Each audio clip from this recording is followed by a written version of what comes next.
Well, happy Martin Luther King Day, Pirate Nation. Welcome into this week's episode of Hoist the Colors. I'm Tim Best. He's Pat Madden. Let's just address the elephant in the room and just put it point blank. This is a really bad week for the Hall. And while I do appreciate the fact and I love the fight they showed against Butler at Hinkle Fieldhouse, the same could not be said in the game that they needed to have that kind of fight the most, which was the highly anticipated return of Kadary Richmond to the Rock when St. John's came into Newark for a Saturday night showdown. And it ended with, at least in my time as a Seton Hall fan, I know that there will be plenty of fans who will see this video one way or another. And, for, someone like Pat, who's been a fan much longer than I have, for me at least, that was easily the worst game I've ever seen this team play. In the 10 plus years I've been watching them as a fan since I enrolled at the Hall. But might as well, you know what? Let's just start with the good first, and then address the elephant in the room. The game against Butler, they started off slow again, but they showed a lot of fight. They were down double digits about halfway through the second half, but they just didn't go away, and they got it down to a one possession game. They just couldn't get that one next blow that could have tied the game and maybe taken them over the top and really taken the air out of Hinkle Fieldhouse. But Pat, I know you probably saw more of that game than I did. But what were your takeaways? Well, you you hit it pretty well that they didn't give up against Butler. Now, the flip side is that also speaks to where Butler is right now. Butler is, behind. I think we're tied with Butler in the standings now, if memory serves correct. I know we both only have one win. So, in that sense, you know, you sort of, Butler, we talked a little bit about this last week about which team was going to walk in more desperate. But the good news was that Seton Hall didn't allow for not only Butler's desperation, but some of Butler's good play early on to get them run out of Hinkle, as it might have looked like early in the first half. That being said, there were a couple of interesting things that came out of that game. Uh, and I don't know how that translated over to what happens Saturday night or what happens going forward. One is Shaheen Holloway sort of benches Isaiah Coleman through a good deal of the second half. Now, of course, to the credit of everyone else who was on the court in a Pirate uniform that night, they managed to find a way. Chauncey Jenkins played well. Scotty Middleton hit a couple of threes. They did find the scoring they need to get back in the game. But then Holloway makes an interesting comment in his press conference afterwards, where he said something to the effect that there's a player on this team who's not particularly interested in playing defense and seems more interested in getting his stats.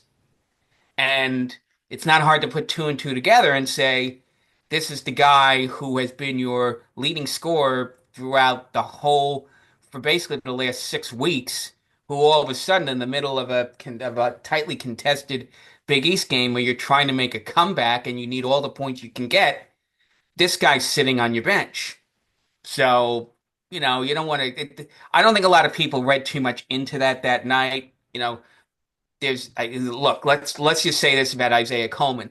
Uh, if you're talking about people they will probably not give it to a Seton Hall guy because we're going to end up in 10th or 11th place. But you want to talk about candidates for most improved player of the year, Isaiah Coleman has to be very high on the top of that list. Now, him not getting that work could be a good thing or a bad thing, depending on what you think the market might be for him to get out of here at the end of the year. So, the good news is you're finding stuff from other guys. Yashin Felton has continued to put good performance against good performance on top of each other. It's clear that Holloway now has confidence in him. He's got a role to play. Uh, it was good, at least on Wednesday, to see Scotty Middleton have more confidence in his jump shot and not be as hesitant as he was during the early part of the season. So, there were some good things to take away from that Butler game that are sort of building blocks for down the road. Uh, you know, leaving Saturday night's debacle aside. So the positives I got from this, looking at the box score, outside of being in foul trouble, I mean, Prince of Bay could only play 15 minutes because of being in foul trouble. But the 15 minutes he played, he was outstanding. 5 for 7 from the floor, even knocked down both of his free throws that he attempted. Um, of course, Scotty Middleton off the bench, he probably had to play the stretch for most of the game. And he was outstanding. 4 for 4 from three. I mean, we knew he was a good 3-point shooter. That was easily his best showing this entire season, shooting the rock. And you'd think like, oh, obviously it's tough to expect him to shoot 4 for 4 from three, and even just knocking down 4 threes in general in a game. I don't think he had done it before. He might have had a game where he knocked down 3, maybe a couple of those, but Scotty was outstanding. And that he's going to, be a pest defensively, and he's going to bring it both ends of the floor. So it was really good to see him step up to provide some crucial scoring when Coleman was benched, and he just didn't have it. And Coleman was 3 for 10. He only had 11 points on the night. Felton, again, just give him more time, and he is going to mold into the starting point guard probably for the rest of the year if the trajectory stays where it is, and hopefully the starting point guard for the future. Knock on wood, fingers crossed. Chauncey was outstanding. Where there were times where they needed a 3, they needed a bucket, Chauncey delivered. 3 for 4 from 3. The 3-point shooting was outstanding. 56%, 9 for 16. They shot 50% from the floor. However, except for the shot, which it was not it may not have been it might not have been the best setup play. The jumper Jenkins had, I think it was with like 45 seconds to go, that would have tied it. He took one from the elbow, bounced off the rim. Then, I think they only hit 1 or 2 the next trip down. And then Coleman Coleman took a bad shot on a 3 that would have tied the game up with, I think, about 25 seconds to go. So, no, that is not to say that we don't give credit to Jenkins for having a great game. But, the one time that he could have hit one that might have forced it into overtime or even helped Seton Hall get the W, he didn't knock that one down. So, that's just the way basketball is. You can't expect to hit every shot on any given night. Yeah, and the thing is, so after Jenkins missed that jump shot, I thought it looked like he got hit on the arm. I really thought there was going to be a foul there, but there wasn't. And then they go down the other end of the court, and Patrick McCaffrey hits a layup that ends up being a backbreaker to get it back to a 2-possession game under a minute to go. At first, and I think we also need to address the elephant in the room. My least favorite person on the planet was the lead official on this game. Of course, we're talking about James Breeding. So on the sequence where Chauncey Jenkins committed that foul, that Kobe King got fouled, and he unfortunately had to exit the game because of how hard he got hit. I mean, it wasn't flagrant. Both guys were going for the ball, and Chauncey just bodied King, unfortunately, and he hit the deck hard. So more officiating 101 for me. So Colby King goes out of the game. He's supposed to shoot the free throws. So according to the rule book, whoever is substituted in for the injured player is supposed to shoot the free throws. For some inexplicable reason, by the way, just I'm going to preface this by saying this used to be the rule, but the officiating crew allows Shaheen to pick who shoots the free throws. That's the incorrect procedure. Whoever subbed in for him, who I believe was Pierre Brooks. No, Landon Moore. Landon Moore. Landon Moore was the guy he picked. Well, I mean, that's 6 1/2 dozen. Yeah, it's a mistake. It's 6 1/2 dozen the other. I mean, I frankly, I'd rather have Landon Moore shoot foul shots. I mistake notwithstanding. I get but the quick point about this game I mean, I don't really think, this is not the point here is that, Seton Hall did what they did too many times this season, which is get off to a really slow start, dig a hole that was too deep, and then, when you need to get everything to go right to force overtime and win a game like that, you can't. If you need 10 things to go right to win a game like that, you sometimes you're only going to get nine. Sometimes you're not going to get Jenkins to hit that uh, elbow jumper or Coleman to hit that 3-pointer from the wing to tie the game up or give Seton Hall the lead. So, that's sort of the Butler game was another one of those moral victories, another one of those you feel better about the way this team is. They played well without Dylan Adewusu, who, you know, whatever you think of Wusu, there are elements that are missing. I think those showed up a lot more on Saturday night, unfortunately. For the one guy on this roster who who probably, and we talked about this with Carl Banks last week, the one guy who probably would have walked in with a chip in his shoulder about this game Saturday night, and he's unfortunately sitting in a sweatsuit.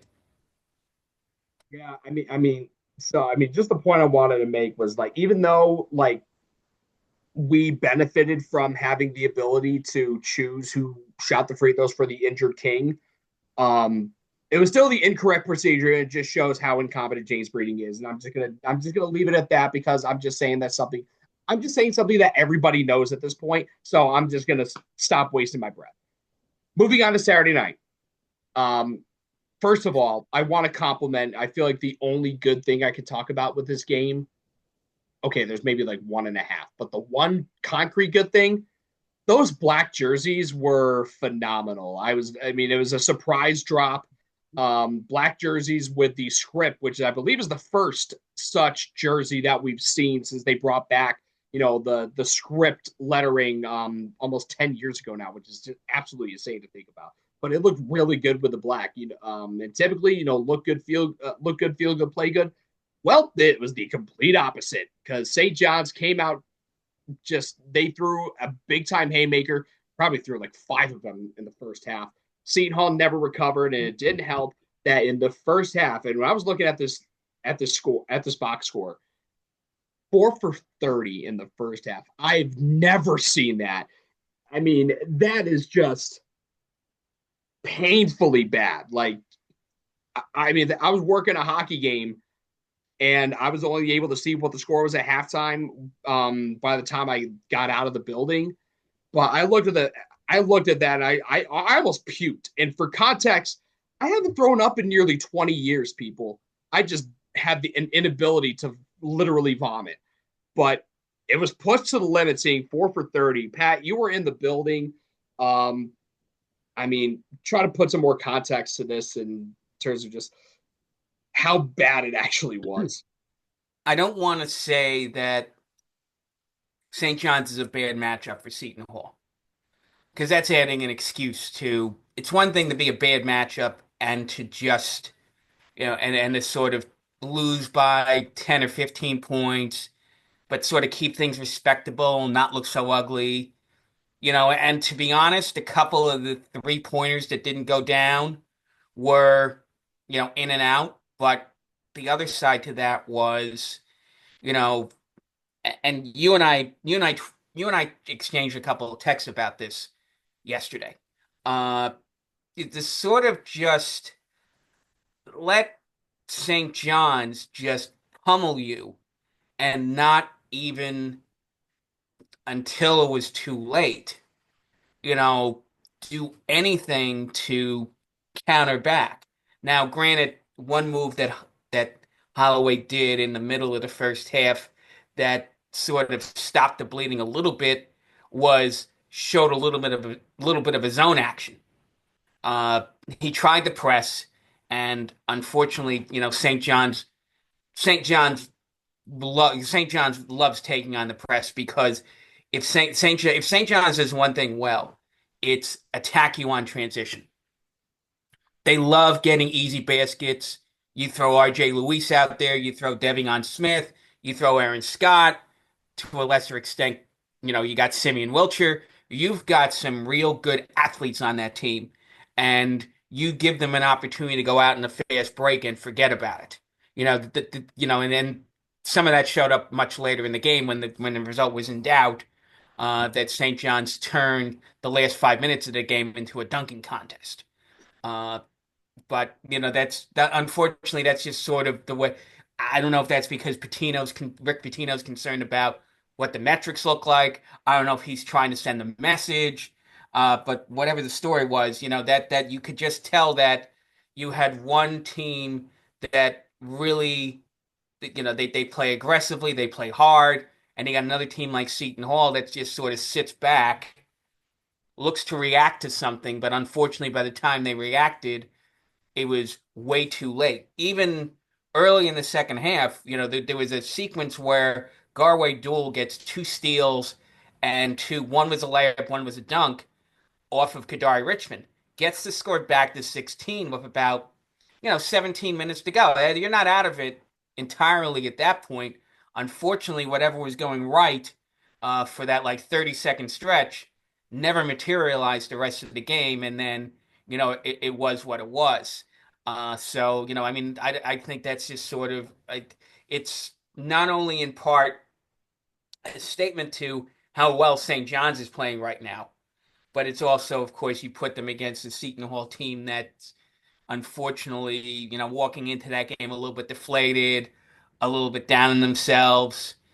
Missing Wusu in particular. Again, not only the fact that Wusu's the one guy of anybody on this roster who has something to play for when he's taking on St. John's, but the other thing is that at least you would have had at least early on, you would have had somebody who would have maybe sent a message to guys like Lewis and guys like Smith and guys like Wilcher who just wanted to take the ball at the rim at will. There were the two attempts Seton Hall made to stop dunks, which led to flagrant fouls. I think one was on Aaron A, and the other was on Yalden, where they were trying to go up to block the guy taking a dunk, and they got a little bit too aggressive, and the referee dropped a flagrant on each of those plays. So, but I mean that's something which Seton Hall should have done that a lot earlier in the game, if for nothing else, to cause some of those guys to have a second thought about attack. Of course, they had no Seton Hall provided no resistance in the last fight. I mean, basically, it was that point when the game was they're down 20 with 5 minutes to go, and you know somebody's gonna. I guess there's a couple of ways to look at it. Yeah, he was running up the score, but if you don't do anything to stop somebody from running up the score, you deserve it. Why isn't anybody at Seton Hall showing any type of pride in like, what, we're gonna even if the referee calls a block, at least I've gotten in the way and tried to do something to defend the play, as opposed to just letting, Lewis and Wilcher have poster dunks all over the end of that game. So, that's just something I don't know where yeah, this is either a one-off where this was just a bad game against an opponent we don't match up well against, or things are going to look really ugly the last 7 weeks of the season. Yeah. So, we're talking about that text exchange like you and I had yesterday. I said that, like, first of all, that I thought the F1 on Ariarene, while I understood the logic of it, I still didn't agree with it because he was making a play on the ball, and it was just unfortunate that with the whole physics of, the foul itself to the explosiveness of I believe that was it Wilcher or Lewis who got fouled by Ariarene on that dunk. Whoever it was, like, because of how they were flying to the rim with the airtime and the speed at which they were approaching the rim when they went airborne. He went down hard, unfortunately, but I understood it but disagreed with it. The one on Yalden was obvious. because he eyed Zuby Ejiofor as he was airborne and just hip checked him. But Pat, you did bring up a good point in that text exchange by saying like at least they care enough to not let them allow themselves to get punked like that. Like essentially it's like a callback to the NBA of the 80s and 90s where you don't want a guy to like just yam all over you in a 20-30 point game. You're like I at least have some dignity. I'm not going to let you take whatever dignity I have left. Like don't try to embarrass me because I'm going to make you hit the deck. So that much I understood. And you did prove a good point there. So good on Gus for it. Was it dirty? Sure, but like you got some pride left. Like, okay, dirty may not be the bad word, but like, clearly it was. He Gus had it was calculated. Like he saw that he was gonna get postered by Ejiofor, given how athletic of a guy he is. So he's like, no, I'm not gonna let that happen. So yeah, but the fact that with all of this in mind, still losing by almost 30, your top scorer, Isaiah Coleman, going 1 for 13 from the floor. I think 9 points came from the free throw line for crying out loud. And they allowed St. John's to have essentially like you said the second half, turning it into a dunk contest and it was like an exhibition game, a scrimmage at that point. Now, the other thing too, I was startled by the fact that Seton Hall had 19 offensive rebounds in this one, and based on the fact they only had 51 points for the whole game, it seems like they just couldn't put in any second chance points. That's 50% of the rebounds. They had 38 rebounds for the game. Exactly half of them were on the offensive glass, and the fact that they still lost by almost 30, I mean, that's why in my mind it felt like the most embarrassing loss I've seen from Seton Hall as a fan since I started rooting for them once I became a Pirate 11 years ago. And so another thing too, I just realized, so there were 50 fouls in the Seton Hall Butler game, 42 in this game against St. John's. And at least, another thing too, this is like a little sideshow. I think during one of the reviews, Shaw and Rick picked up offsetting text because they're just chirping at each other while the referees are at the monitor or trying to explain what the ruling was on one of those F1s, and they just start chirping at each other. They each pick up text like, and that's the thing about two. That's the thing about two that I love about Shaw, even though his team clearly got punked, and he in the same vein also got punked. At least he's still fighting. At least cared enough to not let Rick Pitino just own him on the court and then on the sidelines as well in that regard. Yeah, it was a little bit, the game got a little bit chippy. And, that's just sort of the way. I don't know if it's because, St. John's came into that game particularly motivated. Not that they need, I mean, like they were playing for a lot going into the game. First of all, they were playing for the ranking, which they got this afternoon. They were playing for first place in the Big East. They're still playing. Pitino's probably still telling them that they have to win some games to make the NCAA tournament, and you don't want to lose a game like this because this game would look particularly bad on your resume if you lost it. So, he doesn't have to give his team a lot of motivation because the way they've played, I mean, they've played the best ball in the conference since New Year's. They throttled Xavier. They had a great comeback. They had two great comeback wins against Georgetown and Villanova going into this game. So if you're talking about teams not only in the Big East but even nationally who are probably walking into this game with the most positive momentum, St. John's is one of them. So and it, one to take this for what it's worth.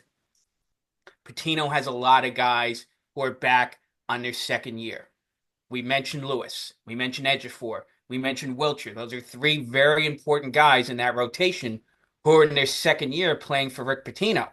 So, as we've seen a little bit with Kadary Richmond, it takes a while to figure out how to play in Rick Pitino's system. But when you've got three guys who have the type of ability that Wiltshire, uh, Ejiofor, and Lewis have, and they're getting comfortable in the system, and Pitino has confidence in all these guys, and he's just letting them play. You can just see that there's a difference between a team that's playing loose and confident, like St. John's is, and a team like Seton Hall, who just after they fell down, I think it was 17-3, was the way the game opened. They just didn't fight. They just didn't throw a punch back until those two plays that Dual made early in the second half. So speaking of Rick Pitino, I definitely want to, touch on something that he said in the post-game press conference, and I think everybody has seen this at this point. But just to reiterate, so Pitino talked about how I don't I agree, but also disagree with Patino's sentiment about how Seton Hall fans booed Kadary. Because I understand the logic behind it, but at the same time, like you also have to take a step back and appreciate everything that he did. Um, but at the end of the day, Rick said like if if it wasn't about money, really, like he'd still be playing for Shaheen. And if the gap in money and NIL money was smaller, he'd be playing for Shaheen, not for me. And that's just the reality of college basketball and all college big time college athletics today. Which it's a grim reality, but I mean, Pat, where's the lie? I mean, how do you feel? I don't. I'm afraid to say what I'm really thinking here, which is that Saturday night was a display of the arrogance of Rick Pitino. He knew he had the better team. Let's be honest here. I don't think I don't think he's clapping back against his super donor, the what's the vitamin water guy, Mike Yeah, Repoli. Repoli, He's not yeah. he's not clapping back against that guy. He's not saying, you know what, this is I mean, on the one hand, he's saying, I really wish we did this NIL thing wasn't what it was. On the other hand, he's saying, thank God I have it. It's like, you don't try to, I mean, look, we're not gonna like you. We're not gonna like Rick Pitino. We're not gonna. Nobody at Seton Hall is gonna go, oh, thanks for not being totally condescending. That's the way. I mean, that's the way Rick Pitino's been for 40 years. Yeah. He's basically he walks in the room and says, "I'm Rick Pitino, and you're not." I just remember to go just quickly back. I remember, he had that one scene in this movie 30 years ago called Blue Chips, Mm-hmm. where he's playing an opposing coach, and basically he has about 2 minutes worth of clips in it, and every clip is he's talking about how awful the team he's playing against. These guys can't run. These guys can't stop you. You have to. It's sort of there are parallels to that and how he treated Saturday. Now again, every coach has a right to do that.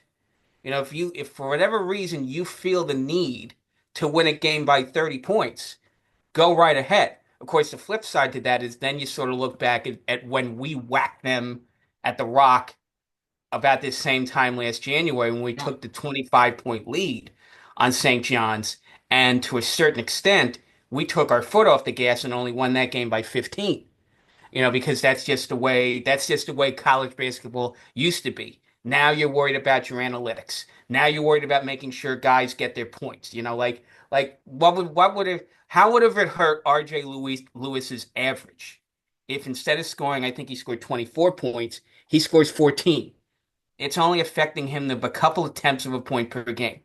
And look, anybody who doesn't have Lewis on their All Big East team right now is doing it wrong. This is not a slight on RJ Lewis. RJ Lewis was the best player in that court on Saturday night, and he's been the best player in the court a lot of games he's played in this season. But it's the whole like, I have money and you don't. I wish you had money, and maybe if you had money, you would make this a fairer fight. I don't know. NIL's a different issue. That I think it's sort of I don't think it's as cut and dry as, he does have access to money, so to speak. He can put the card into the ATM that's Mike Repoli and dig out $5 million of NIL if he needs it. Whereas Holloway hasn't tapped into an ATM machine like that to get money, to get that type of money. But it's complicated. I just think, and I don't want to make it sound as if, that's sour grapes. It's part sour grapes to accuse Rick Pitino of being arrogant. On the other hand, look at his history. Look at the way he's talked about things, and look at the fact that the guy decides on national television when he's at Louisville to wear this hideous white suit, in the middle of a big Monday night game, back in the day. So, that's just the way he is. And, you know, if I had to give a caveat to St. John's fans, and I know none of them are going to listen. If I give, I don't know how many St. John's would listen to this, but if I give a caveat, it's like, all right, Rick Pitino's not going to be your coach forever. And maybe, and there were times in the St. John's fans who were there know this, when they didn't have the right coach in place, Mike Reppley didn't care about the basket. Mike Reppley wouldn't give that basketball program a dime. Wouldn't give Mike Anderson, for example, the time of day because he didn't like him. He didn't really like Chris Mullin as the coach. So, good on them that they found a way to tap into uh, a morbid bound fan base for decades with Rick Pitino. But you better know what's going on when Patino leaves because you never know when, you know, he's not, I don't think he's going to coach much beyond his contract if he gets to the end of his contract in 4 years. Yeah, and I don't want to be that guy, but like, everybody dies eventually. I know it sounds extremely morbid, but like a lot of people forget, like Rick Pitino was Jim Boeheim's top assistant when Boeheim took the job at Syracuse almost 50 years ago. Like, just think about that for a second. Like, he's pushing 80 almost. He's got to be close. But Who, I mean, Boeheim or Patino is 73, I think. really, Yeah. I'm shocked because I couldn't imagine him taking the job at SU back then, like when he was like in his barely out of college. But I wouldn't be. I mean, if he was in his mid to late 70s, I'd probably believe that more.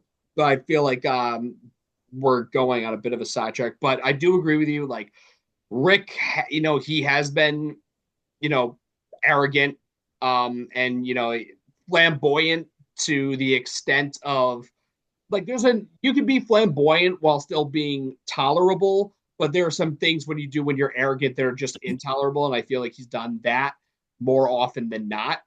I don't hate Rick Pitino. I'm just gonna put that point blank, but that's just the fact of the matter. Like he just does some things that people don't like, and I feel like I fall into that boat sometimes. If I may add one thing, it was no accident that he got himself in trouble at Louisville for doing things that how many other coaches were doing.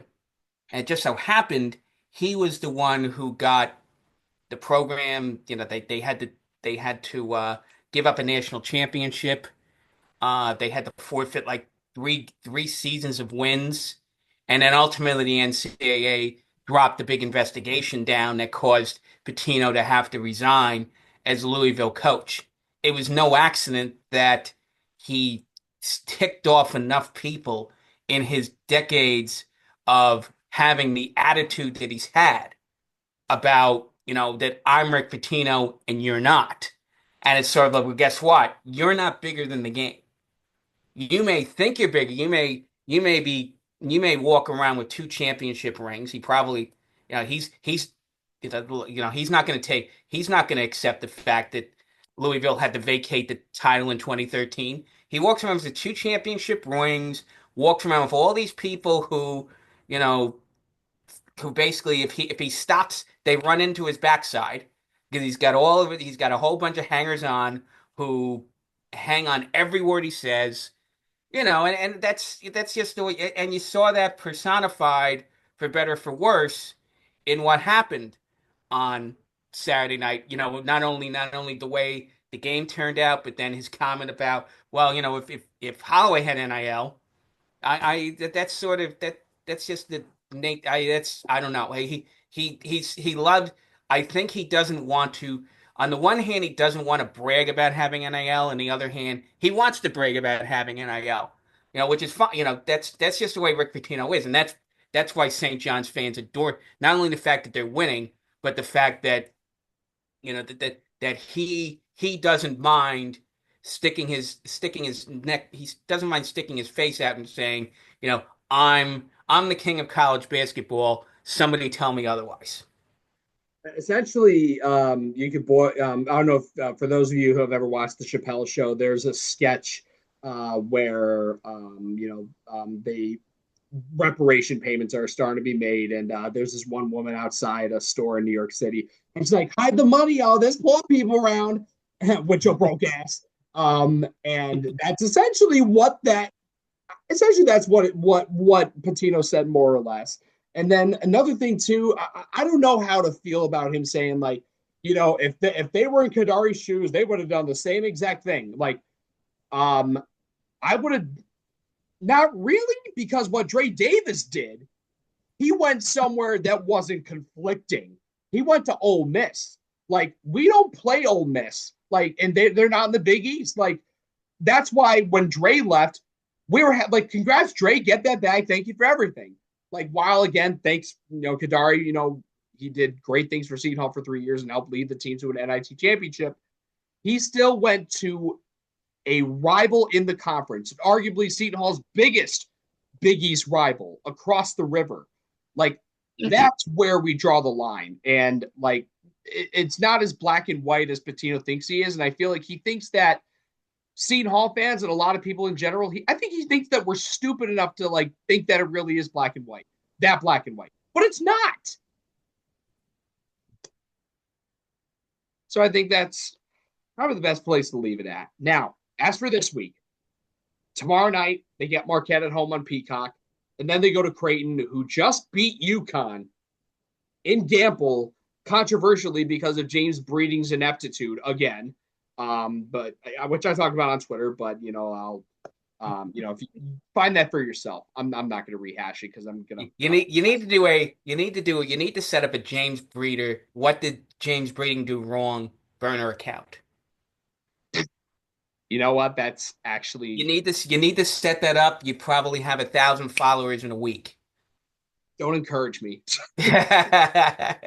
but anyway, so let's start. Marquette's coming in, having lost their first Big East game of the year, at home against Xavier. So for Marquette, they were number 7 in the country. They're going to come into this game pissed off, coming off that L.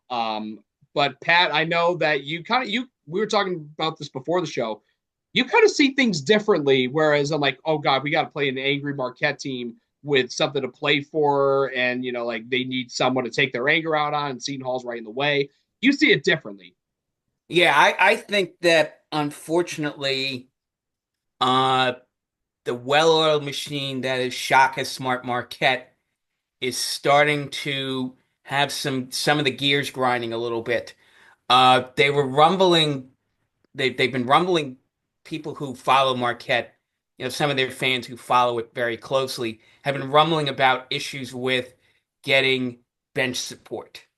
And one of the problems is, and we've talked about this often, is that Cam Jones is not a mystery to, Greg McDermott. He's not a mystery to Sean Miller. He's not a mystery to, Chris Holman has watched tapes upon tapes of Cam Jones.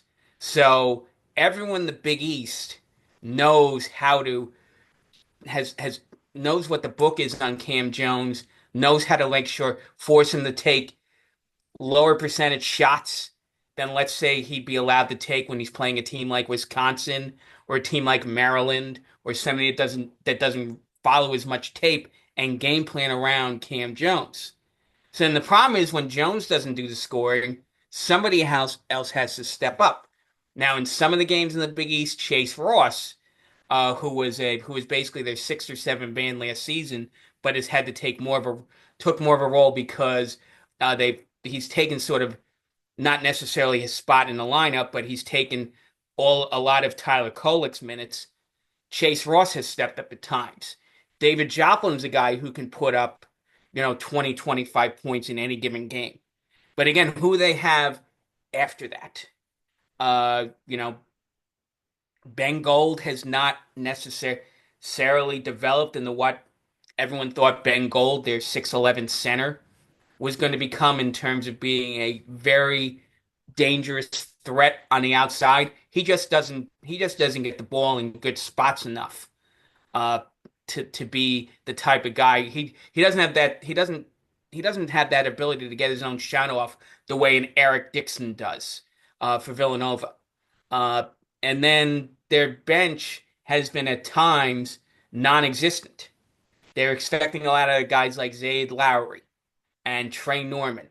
Uh, and then they have some younger guys they're expecting to get more minutes out of. And those guys just have not been able to perform in the time that Smart has given them. So they're basically trying to figure out why everything that was going so well for them in the non-conference has sort of come to a standstill in the middle of Big East play. Teams go in slumps. It's funny you talk about the game we beat UConn 2 years ago. We hit UConn at the time when UConn was losing 5 out of 9 games, and we managed to pull that 1 point, that dramatic comeback at the Rock about this time in January of 2023. So I think there are some parallels going into that game. Now, on paper, leaving trends aside, going into the game, I guess Seton Hall really has no business keeping up with a team like Marquette. They have too many weapons.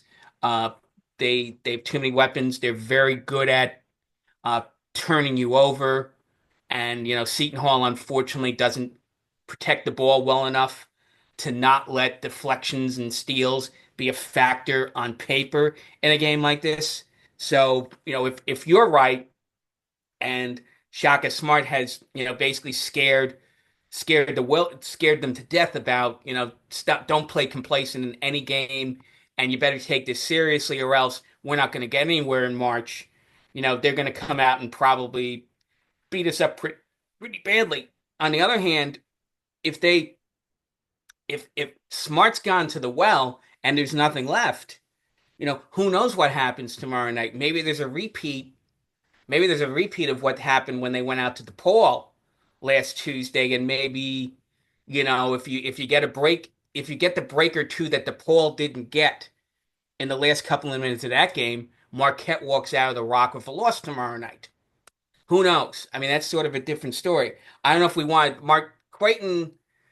That Creighton game just has the look of another ugly 20, 25 point loss, if I'm being perfectly honest. I think Creighton, you talk about how, maybe the referees gave Creighton a couple of breaks in that game, but you make your own luck. Creighton outplayed Connecticut on Saturday afternoon. Stephen Ashworth was out of his mind. Kalkbrenner made a bunch of I remember somebody on Twitter had said early in the game, what's all every time I've seen, he said this about 2 minutes into this game, I'm not going to dime the guy out. He said, every time I've seen Ryan Kalkbrenner play, he stunk. And then Kalkbrenner turns around, and even though I think he only had 4 blocks, but still, you see every shot he redirected. And we talked about this a little bit in the St. John's game about how we get all those offensive rebounds, but we couldn't do anything with the offensive rebounds. And that's been unfortunately a problem that Seton Hall just has been horrific shooting 2 shots within 5 feet all season. And we know we're not going to get many of those against Kalkbrenner on Saturday afternoon.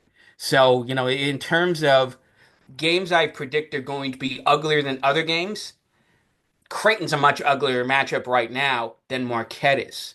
But again, you're talking about two teams that have been near the top of the Big East for the 2020s.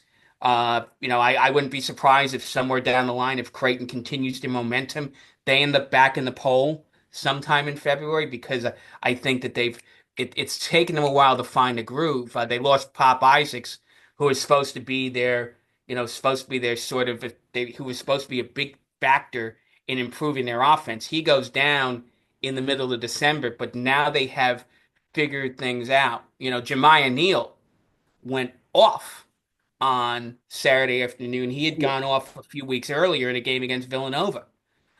So, giving a guy like that confidence, giving a guy like that the green light just makes Creighton that much of a better team.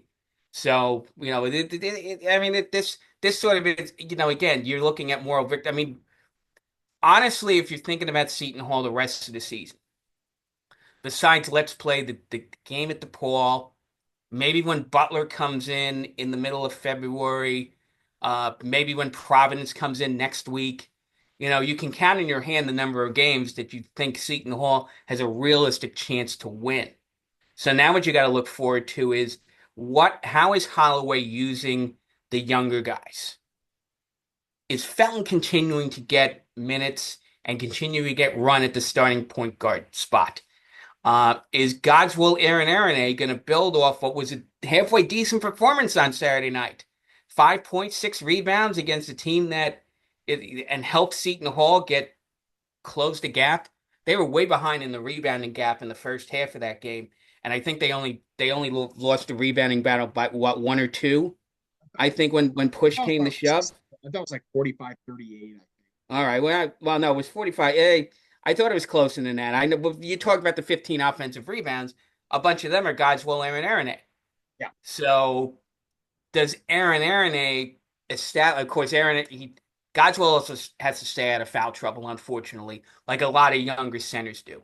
Mhm. Does Aaron Aronay start to establish himself a little bit more as a presence on an inside? Does Scotty Middleton uh, allow himself to shoot more than he has most of the season? Does he build off that Butler performance and and just throw caution to the wind sometimes and start and then Prince Aligbe?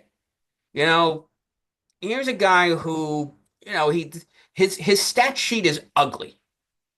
No one's going to say that Prince Aligbe is the prettiest basketball player on the court. But what he does is he brings intensity. He is, if there's anybody in this team who is a prototype of what Shaheen Holloway wants in a player, it's Prince Aligbe. He plays defense as well as he can, and even when he has to play the center, he puts up a halfway decent effort against opposing centers who he's playing against because he uses his strength as an advantage. He hunts offensive rebounds. He's gotten better at finishing at the basket over the past couple of weeks. So you talk about someone who again had to find his way in the system, has to establish his minutes. And again, this is someone who, whether we like it or not, he's probably going to be the starting power forward next season. So that's another guy who, I'm going to be watching very carefully over the last uh, 11, 12 games of the season to see if he continues to assert himself the way he has and gives you something to look forward to. And this is the other thing. Guys who come back to Seton Hall their second year, look at the jumps last year that Alamir Dawes made, Dre Davis made, even to a lesser extent, Kadary Richmond made. And, whether or not the fan base at whole thinks this or not, Dylan Adewusi's played a little bit better this season than he did last year. And he's being forced in a position playing the point guard. He's not a point guard. So, there are Shaheen Holloway is better at player development than he's going to get a lot of credit for. And I think you want to see if he's planting the seeds at the end of this season to give you something to look forward to coming into 2025, 26. I think that's a really good synopsis. I mean, because of the injuries to Okorafor at the beginning of the season, like Ari Aroney was the starting center. And I wouldn't be shocked if we see him slotted back into the starting center position again, because Okorafor only played 6 minutes on Saturday. Six. And Ari Aronay probably clocked at least triple that. Like I feel like he played at least half the game um in terms of the out of the 40 minutes. I feel like he had to have played at least 20, and Yalden had to play, I think, like between 15 and 19. That sounds about right. Um, but yeah, I think I feel like we're looking a little too far ahead, but I think we have an idea as fans of who we'd like to see back on the team for next season. Like Felton, Ariarene. I mean, Ariarene is more green than Felton is, but has the potential given how we've seen him in spurts. He's gotten a lot better at rebounding. The only critique we really have is just for him to have a little more discipline when it comes to, staying out of foul trouble. Like, which is, I feel like like you said, it's a problem for a lot of freshman bigs, the vast majority of them across college basketball. So I think the overall thing is now the question becomes don't get punked 2 games in a row. Although I think more likely than not, and we've seen this over the past few years in Omaha, it's been awful. Like I think the last couple of years we've lost by like a combined at least 50, like at least 25 points a game over the last 2 seasons out in Omaha. And I wouldn't be shocked if that happens again this Saturday, especially because it's going to be a pink out in Omaha, Creighton versus Cancer night. So I want to give a shout out to, like at least I want to, give a shout out to Creighton. There's something they've been doing now. I think this is if I'm not mistaken, the 15th annual Creighton versus Cancer game where they pink out the arena. They have the special jerseys that Creighton wears with pink in it. Um, and breast cancer awareness is such a noble cause. Cancer awareness in general is a wonderful cause. Cancer has affected everyone, and they're someone they know in some way, shape, or form. It's affected mine. My dad had testicular cancer before I was born. Speaking of breast cancer, my aunt passed away from it when I was 13 back in 2009. So it's even though we're most likely going to get shellacked in Omaha Saturday.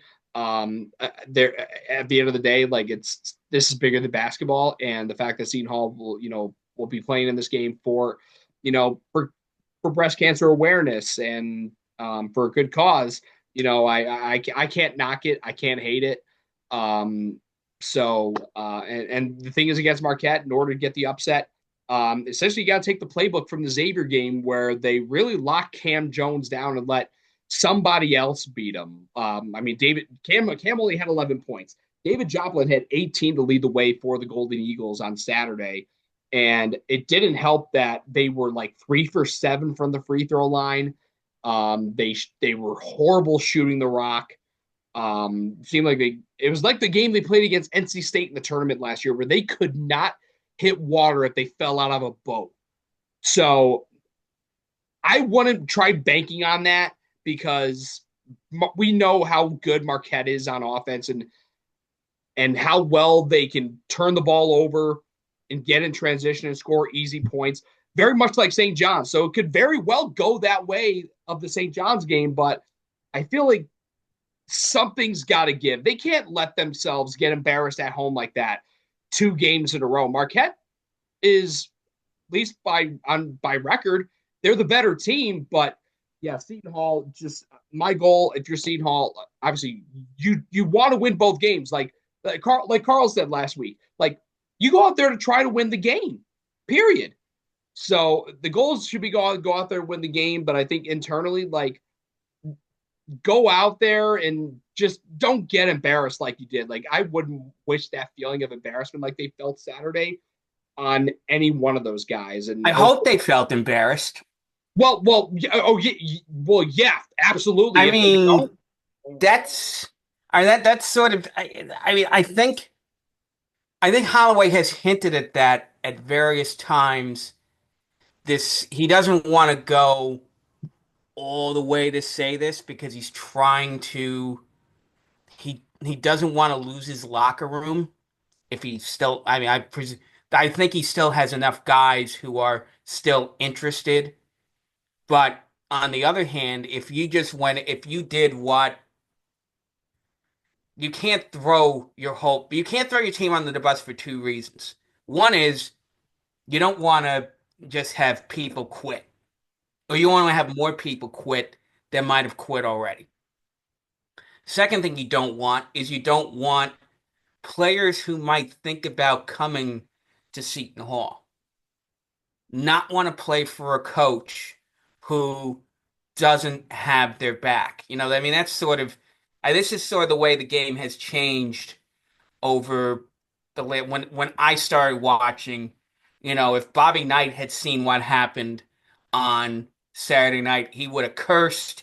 He would have badmouthed every player in the team. He would have gone to practice and berated them, and then they would have turned around just because it's the nature of how it was back then, because they were more afraid of being berated and they knew you didn't have the transfer portal the way it was and all the other stuff. It was basically like fight or flight. Either I play better or my coach is going to ride me and make me look bad and everything else. Now you got to be a little more diplomatic if you're Holloway, because kids don't react the same way they did 40 years ago. Unfortunately, then that gives other coaches excuses when the portal opens up in a couple of months to go in and say, why are you playing for Shaheen Holloway? If that guy doesn't have your back, I'll have your back. It doesn't matter who. It doesn't matter if it's a school like Arkansas or school like Duke or school, because the flip side is you get schools like Dayton and schools like St. Joe's and schools, other schools, Iona. Who's to say that, that's something where, let's say, a Jasheen Felton, for example, might turn around and say, you know what, I can't deal with this atmosphere because I can't deal playing with this coach. So I'll take my talents to a lower level where even if I don't get the same exposure I get playing in the Big East, at least a coach is going to respect me. I don't think Shaheen Holloway's like that. I think to a certain extent he gets it, and I think unfortunately he, as he's told the press a couple of times, I'm playing with the hand I dealt with. I'm playing, and again, we could spend a whole episode talking about, we could spend a whole episode doing analysis of Shaheen Holloway, and maybe we'll be able to do that. Maybe we'll do that at some point. But the quick and the dead is, on the one hand, you'd like him to be mad at these players because you're mad at these players. On the other hand, you can't. He's unfortunately in a spot where he might have to. We talked about the players you want to see come back next year, whether they want to come back an entire. And part of the reason why Seton Hall's struggling the way it's struggling is that we had very little continuity between last year and this year. You're bringing three guys back. Uh, one of them in David Tuback, who basically is your 10th man. So when you only bring back two players, you're going to have struggles the way Seton Hall has struggled. So you need to at least try to establish some type of core that you can build on going into next year. I mean, yeah, 1,000% agree. I think Shaheen Holloway, he is an extremely loyal person, an extremely loyal coach. I would feel like in the same vein, he's never like lost his values, even dating back to when he was, when he was in a Pirate uniform, nearly 25, 30 years ago. I think he had, you're absolutely allowed to be mad with your players and upset with them. Absolutely. But I feel like he is trying to work as hard as he can to make sure that rather than break them down, to lift them up and essentially say, like, I expect so much more out of you. And like, never not saying like, like saying things like you suck and all these other things, but like, you are so much better than what you're showing me. And like, try to pull that out of them at this time. And at a time like this where arguably, you could argue that this is even lower than losing to Monmouth because of the fact that they got punked the way that they did against a bitter rival. So I think they're going to the drawing board, and they're busting their asses in practice right now to take on a Marquette team that's the highest ranked team in the conference right now. They're coming in at number 10, coming off their first conference loss. And, maybe they pick them off the same way that Xavier did, but I feel like that's asking a lot out of this team. But, when you have hope and you try to have something to believe in, like that gives purpose a little bit. So that's how I'm trying to look at this situation.